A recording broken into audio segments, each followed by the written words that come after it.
नमस्कार, मैं सुमेश गितोड़े क्लासेस में एक बार पुनः आप लोग का स्वागत करता हूँ। मैं Sumesh Kumar Gitode MSc mathematics BEd और जो असिस्टेंट प्रोफेसर बनने के लिए पात्रता परीक्षा होती है सीजी सेट क्वालिफाई किया हूँ और साथ ही साथ टीचर बनने की पात्रता परीक्षा है सीजी केट को भी मैंने क्वालिफाई किया है। एक बार मैंने रेलवे का एनटीपीसी ग्रेजुएशन लेवल का मेंस भी दिया है और सीजीपीएससी मेंस 5 बार दिया है और अभी सीजीपीएससी मेंस 2019 के लिए मैं क्वालिफाई हुआ। इसके साथ साथ सीजी व्यापम के थ्रू मैं हायर एजुकेशन डिपार्टमेंट में लैब टेक्नीशियन के पद पर पोस्टेड हूँ और अभी जो स्कूल एजुकेशन डिपार्टमेंट में लेक्चरर मैथमेटिक्स का पोस्ट निकला था उसमें सीजी व्यापम के थ्रू मैं सेलेक्टेड हूँ उसमें। तो इस प्रकार कुछ प्रतियोगी परीक्षाओं का मुझे अनुभव है जिसके आधार पर मैंने ये वीडियो बनाने का प्रयास किया है। और साथ ही साथ मैं बता दूं आपको कि मैंने छत्तीसगढ़ के अलग अलग टॉपिक पर अपना वीडियो बनाया हुआ है और उसको अपलोड किया हुआ है। यदि आप उसे देखना चाहें तो मेरे चैनल पर जाकर आप उसे देख सकते हैं।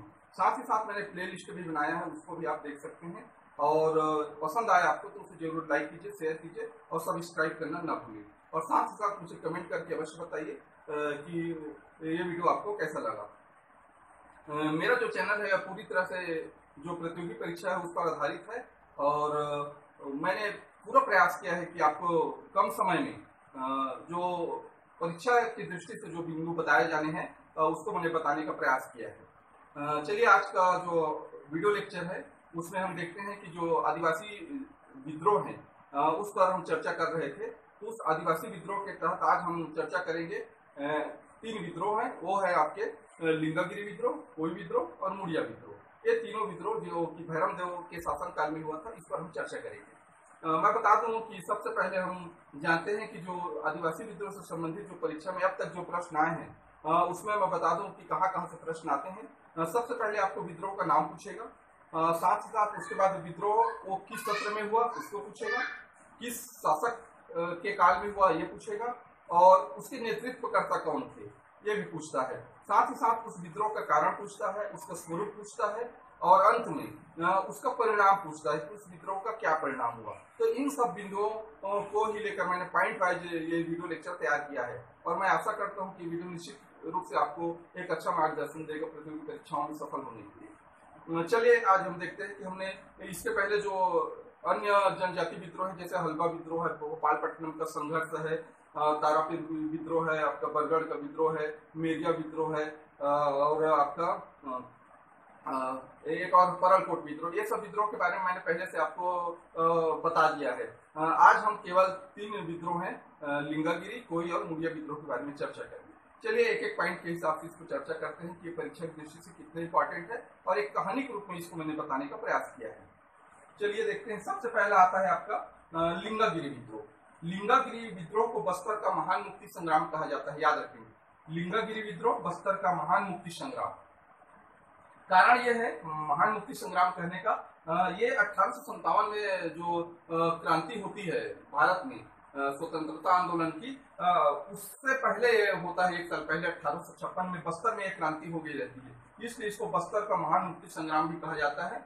और ये जो लिंगागिरी क्षेत्र के लोग थे वो सब जो इसका विरोध किए थे, जो ब्रिटिश शोषण है उसका दमन है कर रहे थे, वो उसके खिलाफ ये विद्रोह था। चलिए देखते हैं कि प्रारंभ इसका हुआ था 1856 में, याद रखेंगे प्रारंभ 1856, और शासक थे इसके भैरमदेव, याद रखेंगे शासक भैरमदेव थे और नेतृत्व करता थे धुरवाराम माड़िया।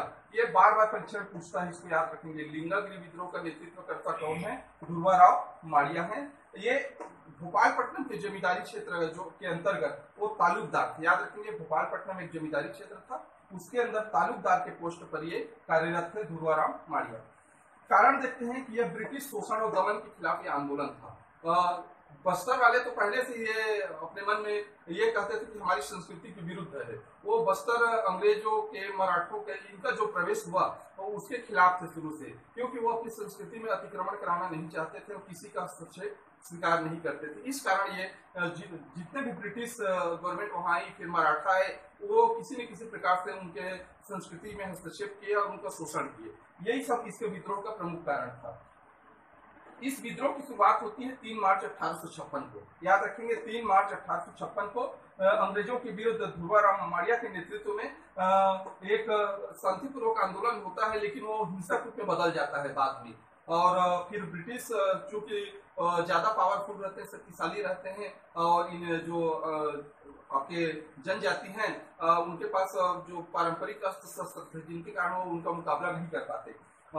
उसके बाद 5 मार्च को ये गिरफ्तार कर लिए जाते हैं ध्रुवाराम माड़िया, और उसी दिन उनको फांसी दे दी जाती है ध्रुवाराम माड़िया को। तो उनके फांसी के साथ ही यह विद्रोह का दमन हो जाता है और अंग्रेज इनका दमन करने में सफल होते हैं। अब इसका यदि परिणाम की बात करें तो परिणाम यह विद्रोह आंशिक रूप से सफल था, पूर्णतः सफल नहीं हो पाया था ये विद्रोह।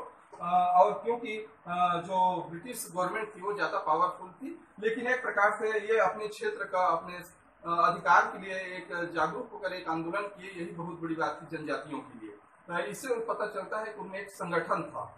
तो इस प्रकार से लिंगर विद्रोह पर आपको इतने सब बिंदु पर आपको चर्चा करना है, क्योंकि आपको वस्तुनिष्ठ की दृष्टि से भी आप परीक्षा में एक एक पॉइंट उसको याद रखना है, और साथ ही साथ मेंस में लिखना है। तो मेंस में लिंगर विद्रोह के बारे में आएगा, जिसको आपको कहानी के रूप में बताना पड़ेगा, तभी आपको अच्छे से मार्किंग मिल पाएगा। चलिए अब देखते हैं दूसरा विद्रोह है कोई विद्रोह। कोई विद्रोह को बताने से पहले मैं बता दूं, कोई शब्द का अर्थ जो जनजाति हैं, जो जंगल में रहते हैं, पहाड़ी क्षेत्र में रहते हैं, उन आदिवासियों प्रजा को कहा जाता है, आदिवासियों को कोई नाम से पुकारा जाता है।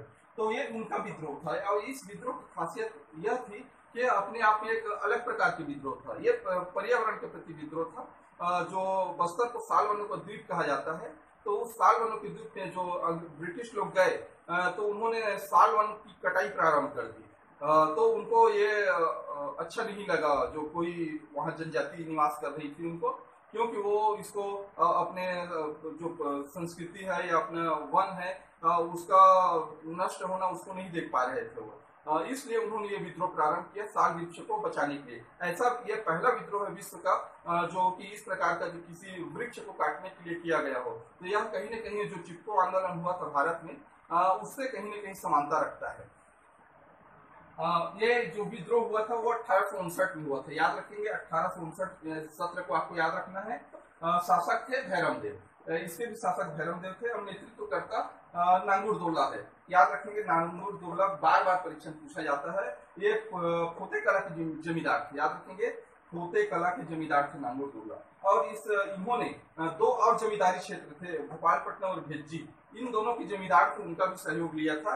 भोपालपट्टनम के जमींदार थे रामभोई और भेज्जी के जमींदार थे जुग्गा राजू, इन दोनों का भी सहयोग किया था। तो ये तीनों का नाम आता है, लेकिन मुख्य रूप से नेतृत्व करते हुए नांगुर दोला ही आएगा। इसको वस्तुनिष्ठ के लिए आप बिल्कुल इसको याद रखेंगे।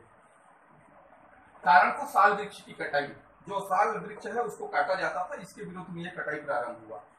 इसका स्वरूप मैं बता दूं, इसमें जो ब्रिटिश गवर्नमेंट है और हैदराबाद के जो ठेकेदार हैं वो उनको ठेका दे दिया गया कि साल वृक्ष को काट कर इसका दोहन करिए करके। तो इसका उन्होंने विरोध किया, और साथ ही साथ जो जंगल में जो लकड़ी कटाई में लगे हुए थे साल वृक्ष की, उनका शोषण भी किया जाता था, उनको कम मजदूरी दिया जाता था। तो यह सब धीरे धीरे उनका जो शोषण है वो आगे एक आंदोलन के रूप में, एक विद्रोह के रूप में सामने आया।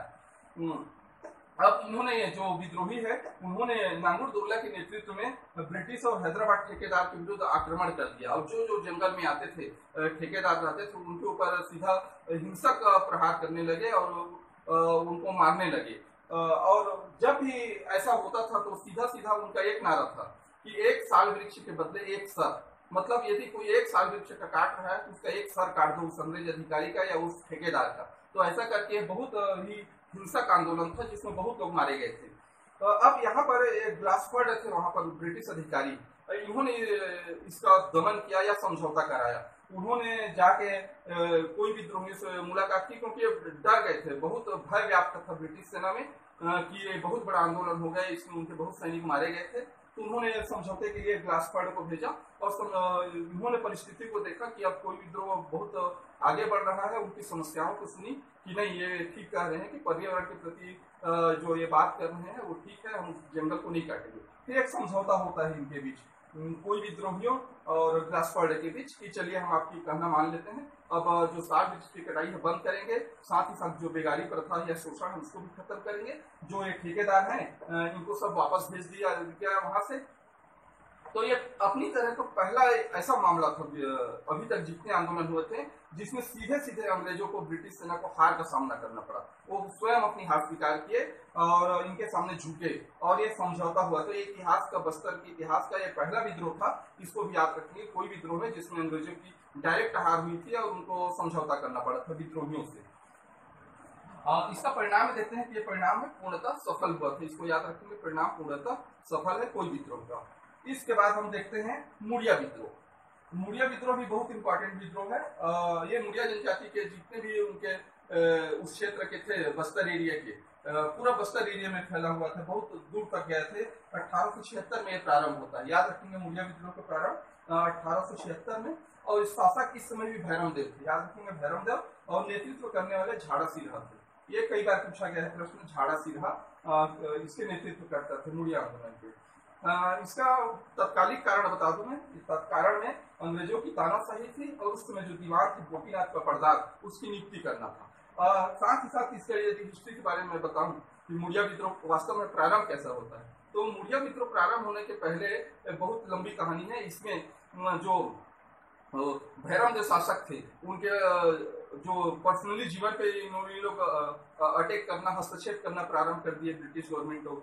साथ ही साथ बस्तर में भू राजस्व व्यवस्था प्रारंभ किए, लेकिन उसके लोग उनका शोषण ज्यादा होने लगा और जो ब्रिटिश अधिकारी है वो फूट डालने लगे और आपस में इनको लड़ाने लगे। और साथ ही साथ शोषण, बेगारी, ऐसा बहुत सारा कारण था जो धीरे धीरे सुलग रहा था। तो ये मुड़िया लोग फिर लास्ट में एक इकट्ठा हुए सभी की, ये तो हमारे जो बस्तर है इसको पूरा इन लोग कब्जा कर रहे हैं और पूरा संस्कृति में हमारा हस्तक्षेप कर लिए।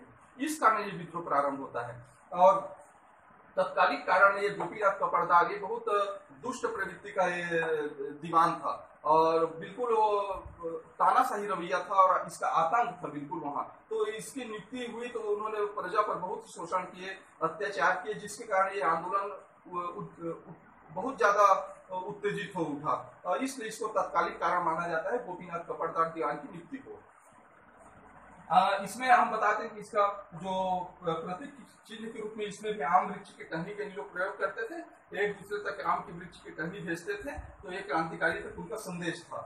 अब यहाँ पर बताते हैं कि प्रारंभ कैसे होता है। इसके दमनकर्ता के रूप में मेक जॉर्ज का नाम आता है, जो अंग्रेज है ये इनके दमनकर्ता थे। इसकी कहानी के रूप में हम आगे बताएंगे इसको। इसका स्वरूप बता दूं मैं। प्रारंभ यह होता है कि जो यहाँ के राजा होते हैं भैरमदेव, वो बम्बई जाना चाहते हैं क्योंकि बम्बई में प्रिंस ऑफ वेल्स का आगमन होता है। उनके स्वागत के लिए वो जाना चाहते थे। लेकिन जब जैसे मुड़िया आदिवासियों की ये बात पता चलती है कि राजा साहब बाहर जा रहे हैं, तो उनको शक रहता है कि राजा साहब बाहर जाएंगे तो फिर ब्रिटिश लोग उनको वापस यहाँ आने नहीं देंगे।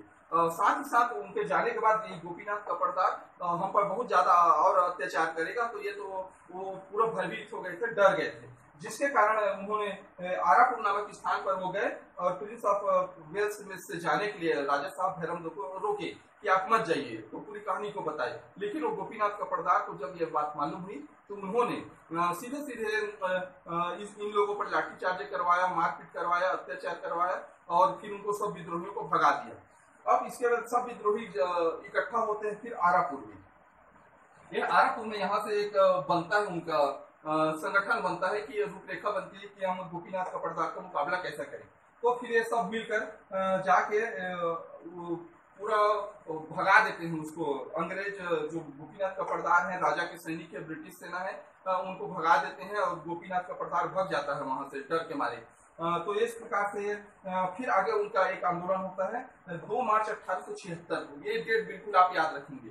2 मार्च 1876 को ये काला दिवस के रूप में मुड़िया लोग मनाते हैं। और काला दिवस के मनाने के इसमें इन लोग राजमहल को घेर लेते हैं, पूरा राजमहल को बंदी बना लेते हैं। अब यहाँ पर राजा भैरमदेव कैद हो जाता है, गोपीनाथ का पर्दार कैद हो जाता है, पूरे ब्रिटिश सैनिक कैद हो जाते हैं।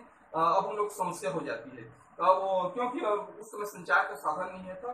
तो अंग्रेज तक जो उस समय सिरोचा डिप्टी कमिश्नर के एरिया में आता था, जो कि डिप्टी कमिश्नर सिरोचा के आपके मैक जॉर्ज थे। तो किसी न किसी प्रकार से एक कहानी है उसमें कि एक महरा जाति की महिला होती है, उस पर एक उनको लेटर लिखा जाता है, पत्र लिखा जाता है कागज में, उसको मोम के अंदर छिपाया जाता है और फिर उसका जो पेज वाली हांडी है उसके अंदर डालकर उसको राजमहल से बाहर भेजा जाता है। और फिर वो जाकर गोपीनाथ का पर्दार के है वो महिला किसमें डालते हैं, तो महिला फिर जाकर उसको सिरोचा के जो अंग्रेज सैनिक है उनके पास पहुंचाते हैं, तब फिर पूरी जो सैनिक टुकड़ी है वो आते हैं कि चलो राजमहल को घेरा गया है, विद्रोहियों के द्वारा उनको बंदी बना लिया गया है। तो फिर वो तीन सेना मेघजाट को जब पता चलता है तो ये रायपुर, जयपुर, विशाखापट्टनम, ये तीन जगह के जो डिप्टी कमिश्नर थे, तीनों जगह के सैनिक टुकड़ी आती है, याद रखेंगे, रायपुर, जयपुर और विशाखापट्टनम, ये तीनों जगह की सैनिक टुकड़ी आती है और फिर आक्रमण करती है सीधा मुड़िया के ऊपर। तो इतनी बड़ी सैन्य शक्ति का उन लोग सामना नहीं कर पाते और मुड़िया लोग की हार हो जाती है वहां पर, और फिर वो विद्रोह का दमन हो जाता है। 8 मार्च 1876 को फिर जो मैगजार्ज है वो एक मुड़िया दरबार का आयोजन करता है, याद रखेंगे, मुड़िया दरबार का आयोजन करता है मैगजार्ज, और वो उनकी सब बातों को सुनता है विद्रोहियों का। तो उन लोग बताते हैं, तो उनसे वो सहमत हो जाते हैं कि नहीं, ये गोपीनाथ का पड़दार वास्तव में दुष्ट व्यक्ति है, इसको हम हटा देते हैं। फिर उस गोपीनाथ का पड़दार को दीवान के पद से वहां से हटाया जाता है और फिर उनके अन्य जो मांगे हैं उनको भी माना जाता है, और साथ ही साथ उस एरिया के हर इसमें जो राजस्व वसूली के लिए अलग अलग अधिकारी नियुक्त करते हैं और पुराने सभी अधिकारी को वहां से हटा देते हैं। तो इतने में मुड़िया जो आंदोलनकारी हैं वो भी संतुष्ट हो जाते हैं, क्योंकि वो मैगजार्ज ने उनकी बात को माना है। तो इस प्रकार मैगजार्ज कहीं न कहीं इनके लिए उस समय एक वरदान जैसे साबित हुए और उन्होंने उनकी बातों को सुना था। तो ये विद्रोह का परिणाम है मुड़िया के पक्ष में गया था, याद रखेंगे, क्योंकि उनकी बातों को माना गया और दीवान गोपीनाथ को वहां से उसके पद से हटाया गया। तो इस प्रकार जो मुड़िया विद्रोह भी है वो सफल विद्रोह है और इसको बस्तर का स्वाधीनता संग्राम भी कहा जाता है, याद रखेंगे। मुड़िया विद्रोह को बस्तर का स्वाधीनता संग्राम कहा जाता है और यह सर्वाधिक क्षेत्र में विस्तृत है, इसको भी आप याद रखेंगे, चाहे नारायणपुर का एरिया हो, चाहे बीजापुर हो, चाहे कोंडा गांव है, सुकमा तक इसका फैलाव था। तो एक बड़ा विद्रोह था ये, जिसमें पूरा मुड़िया जनजाति के लोग इस पर शामिल हुए थे। तो इस प्रकार ये जो प्रमुख जनजाति पर जो भैरम देव के शासनकाल में 3 विद्रोह हुए थे, इस पर मैंने ये वीडियो आप लोग के लिए बनाया है और मैं आशा करता हूँ कि वीडियो आपके लिए मार्गदर्शन साबित होगा और परीक्षा की दृष्टि से आपको इससे फायदा होगा। नेक्स्ट वीडियो में हम देखेंगे भूमकाल विद्रोह, जो कि एक बहुत बड़ा विद्रोह है, परीक्षा की दृष्टि से तो बहुत इंपॉर्टेंट है और एक बड़ा चैप्टर भी है, उसके लिए अलग वीडियो बनाएंगे। तब तक के लिए इसका एक आप स्क्रीनशॉट भी अवश्य ले लीजिएगा और ये वीडियो मैं यही समाप्त करता हूँ। नेक्स्ट वीडियो में फिर मिलेंगे, तब तक के लिए नमस्कार।